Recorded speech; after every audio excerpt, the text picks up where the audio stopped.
So the U.S. retirement system rates against the world. Hey everyone, Adam Bergman here, tax attorney and founder of IRA Financial. And on today's Adam Talks, we are going to compare the U.S. retirement system against some of the countries in the world.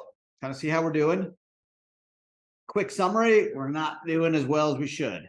Kind of go through some of the elements of a successful country retirement system. What are some of the factors involved, elements that we have in some cases and are missing in others? Talk about some thoughts I have and some potential solutions, how we can increase savings for the American people, which is ultimately the most important thing. So here's a quick summary. We got a C+. And this is from I didn't do this myself. This is from the Mercer CFA Institute Global Pension Index, which was released in mid-October 2023. So we got a C+. Kind of give you a sneak peek on some of how some of the countries did. So you can kind of compare and contrast, and then kind of explain why I think this is so important, because there's a lot of factors going against America in terms of growth rates, population, and overall debt, interest rates that make it even more important that we fix our retirement system. So here are the countries that got an A: Netherlands, Iceland, Denmark, and Israel. B pluses: Australia, Finland, Singapore. Bs: Norway, Sweden, UK, Switzerland, Canada, Ireland, Chile, Uruguay, Belgium, New Zealand, Portugal, and Germany. There's C pluses: Kazakhstan, Hong Kong, the United States, whoopty, UAE, Colombia, France, Spain, Croatia. C's: Saudi Arabia, Poland, Japan, Italy, Malaysia, Brazil, Peru, China, Mexico, South Korea, Taiwan, Austria, Indonesia, and South Korea, and also Botswana. And D's: Thailand, Turkey, India, Philippines, Argentina. And that's where we stand. So we did okay, C+, but I think if you look at who the B pluses and Bs are, I mean, Australia, Finland, Singapore, Bs, Canada. I mean, we should be doing better in Canada. Portugal's in B. And yes, if you look for a trend, sure, a lot of the European countries that have more of a government-intensive retirement system that has kind of a private, a public, and kind of a forced private, more of a three-tier, which is synonymous with Netherlands and a lot of the European countries. That obviously gives the citizenry of those countries a larger pot at the end, because you do have a private system, but you also have a public system, and more employers are forced into the system to help contributions. For example, in Netherlands, like 92% of companies, 91% of employees are covered. And because a lot of these employers have industrial relation agreements that force them to provide benefits. We have labor unions in the United States, but most small and mid-sized companies are not part of any labor union relationship. That's not the case in some European countries.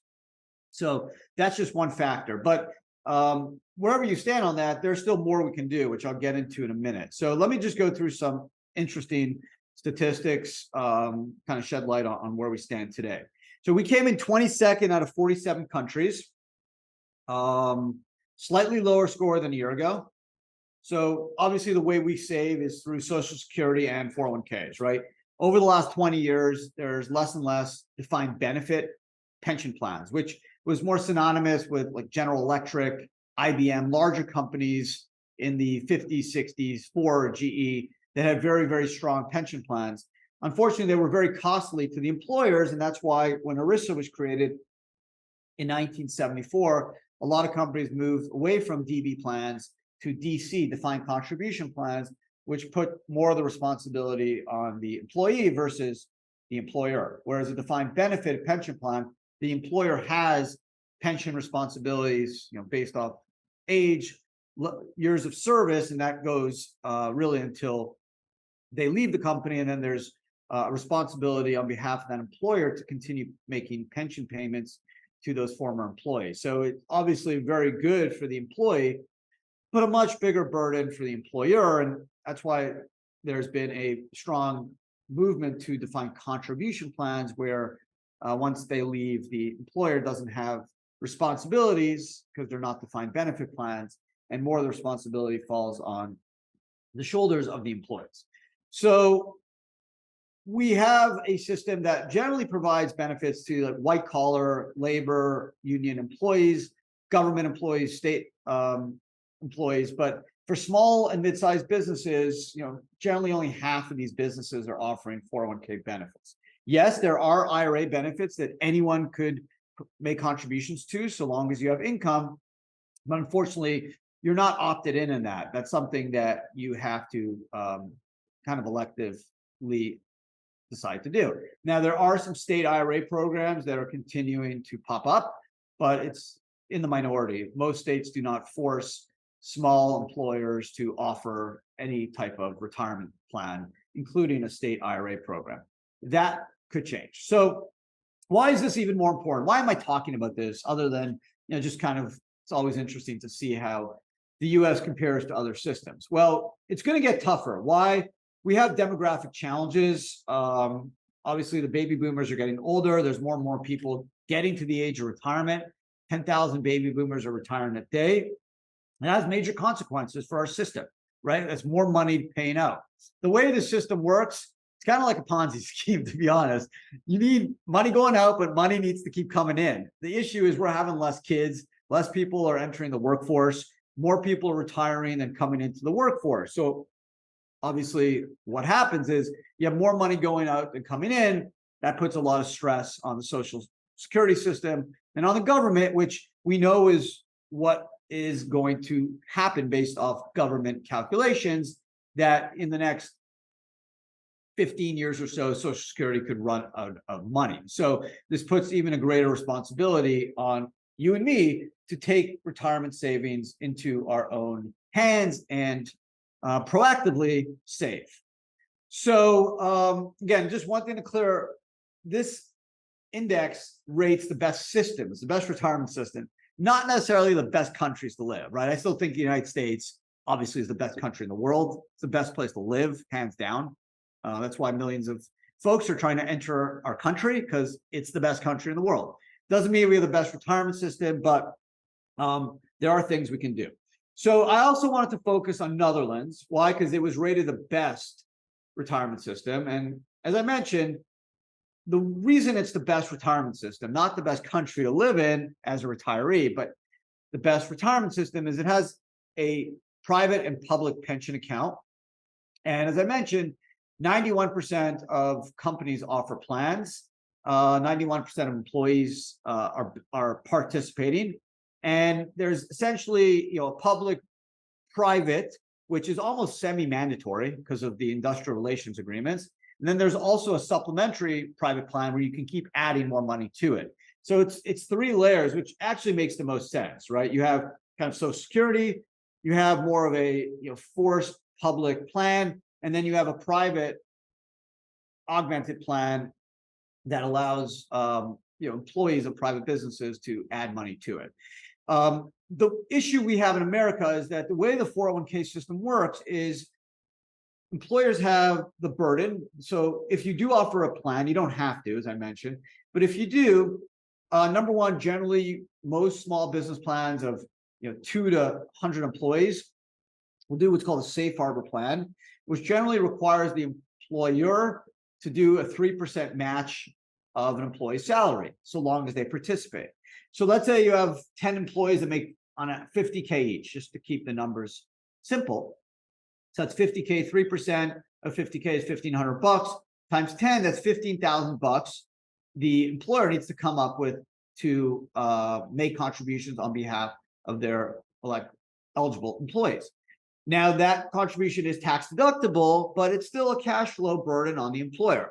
On top of that, they have to hire a plan administrator, which can cost a couple grand a year, record keeper. So there's some additional cost, which can, for a company of 10 employees, it's maybe an additional cost of $20,000 or so. to offer a 401k. Now, a number, obviously around 50 or so percent of small businesses offer plans, which is great, but I get it, right? There's a burden. I've always suggested, hey, maybe just require the employer to offer the plan, but maybe take away that 3 or 4% match.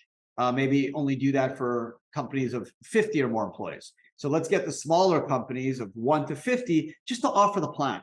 And then obviously maybe automatically enroll people, encourage them to do the 3%, but don't force the employer to make matching 3% contribution, which puts a big burden on the employer.